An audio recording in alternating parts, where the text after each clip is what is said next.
لوگ کہتے ہیں کہ عورت جذباتی ہوتی ہے، عورت کمزور ہوتی ہے۔ میں کہتا ہوں کہ اگر عورت ایمان والی ہو، عورت اگر مومنہ ہو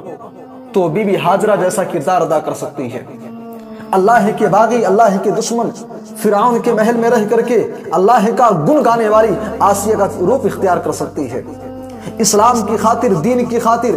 حضرت سمیہ رضی اللہ تعالیٰ عنہ جیسی وہ شہادت اور قربانی پیش کر سکتی ہے اگر عورت ایمان والی بن جائے، عورت اگر مومنہ ہو۔ اور اس کی زندہ جاوید مثال اگر آپ دیکھنا چاہتے ہیں، آپ نے ملاحظہ بھی کیا ہوگا، کرناٹکا کے اندر حجاب پر پابندی لگائی گئی۔ اس دوران مسکان نامی ایک لڑکی کالج جاتی ہے، اسے گیٹ پر روکا گیا کہ نقاب پہن کر کے اندر انٹری نہیں ہے، اندر نہیں جا سکتی ہو۔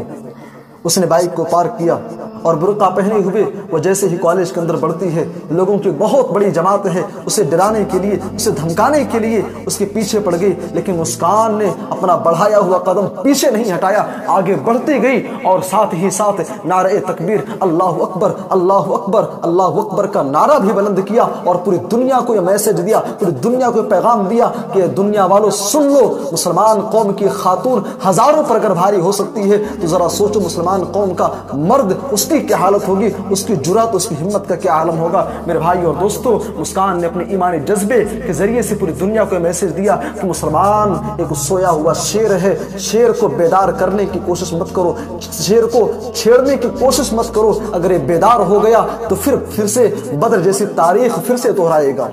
بدر والی تاریخ ہمیں دہرانے پر مجبور مت کرو۔